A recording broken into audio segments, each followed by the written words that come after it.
하나님 꼼짝 마. 하나님 까불면 나한테 죽어.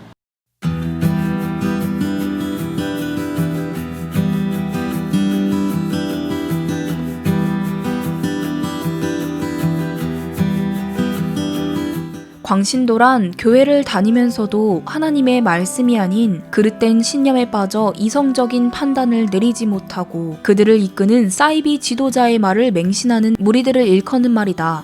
일반적으로는 사이비 이단 집단의 추종자들 사이에서 이런 광신도 현상이 나타나지만 드물게는 교회 안에서도 카리스마가 강한 지도자들에 매료된 교인들 사이에서 광신도 현상이 나타나곤 한다. 역사적으로는 1992년 다미선교회 사건 당시 많은 교회와 교인들이 10월 28일 휴거의 사건이 일어난다는 이장림 목사의 말에 미혹되어 직장과 학교를 버리고 그날을 기다리다가 패가망신의 길로 갔는데, 최근엔 박근혜 탄핵 사태 이후 본격적인 활동을 시작한 정치꾼 목사들의 요설에 미혹되어 8.15 광화문 집회를 준비한다고 교회 안에서 집단 생활을 하다가 코로나에 걸려 자신뿐 아니라 가족과 이웃을 위험에 빠뜨리고 있는 교인 혹은 광신도들이 교회에 안팎의 우려를 낳고 있다. 코로나 증상이 나타나 자식들과 함께 보건소로 검사를 받으러 가면서도 전광훈 목사 측에서 걸어온 전화 한 통에 검사를 거부하는 어머니의 모습과 포항에서 서울에 있는 사랑제일교회까지 찾아와 이곳에서 숙식을 하며 전광훈의 집회에 참석하다가 코로나에 걸린 40대 주부가 병원으로의 이송을 거부한 채 남편의 손을 깨물고 달아났다 4시간 만에 붙잡히고, 사랑제일교회 성도가 확진 판정을 받아 병원에 입원해 있다가 새벽에 몰래 병원을 탈출한 사건은 이들이 그동안 전광훈으로부터 어떻게 세뇌되었는지를 보여주는 단적인 사례인 것이다. 이사야 11장 2절에서는 성령 하나님을 여호와의 신 곧 지혜와 총명의 신이요 모략과 재능의 신이요 지식과 여호와를 경외하는 신으로 설명하고 있다. 성령 충만함을 받은 하나님의 사람들은 일반 사람보다도 훨씬 더 지혜롭고 총명하고 지식이 뛰어난 사람이 된다는 뜻이다.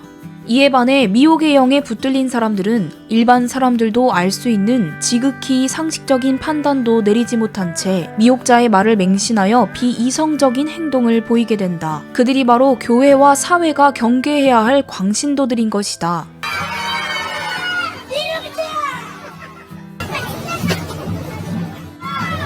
제정 러시아를 멸망으로 이끌었던 라스푸틴이라고 하는 수도사가 있다.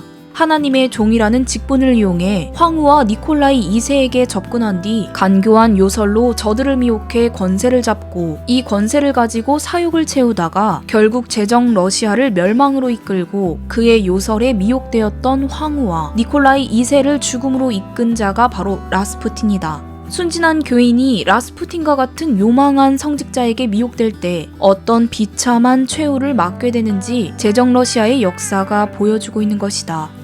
간교한 세치의 혓바닥으로 순진한 교인들을 미혹해 자신의 정치적 야망을 실현하려는 전광훈이 바로 한국판 라스푸틴이요 기드온의 아들로 태어나 형제 70명을 쳐 죽이고 형제 가운데 유일하게 살아남은 요담의 예언처럼 그를 추종하던 세겜 사람 1000명을 불태워 죽였던 아비멜렉과 같은 자이다.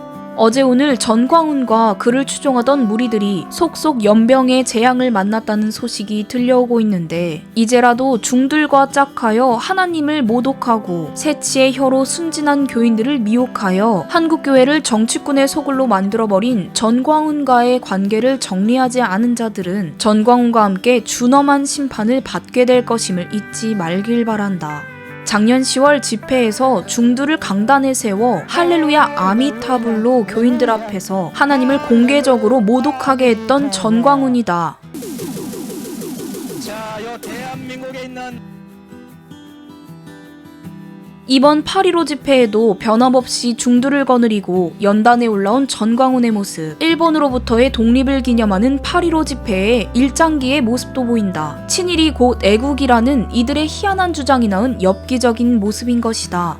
전광훈은 하나님을 향해서도 자막에 있는 막말을 내뱉은 자가 아니던가. 이런 전광훈이 연병에 걸린 것이 그냥 우연이겠는가? 하나님 꼼짝 마. 하나님 까불면 나한테 죽어. 내가 이렇게 하나님하고 친하단 말이야. 친해. 친하다는 말을 하기 위해서 하나님한테도 반말로 막말 비슷하게 얘기한 겁니다. 예.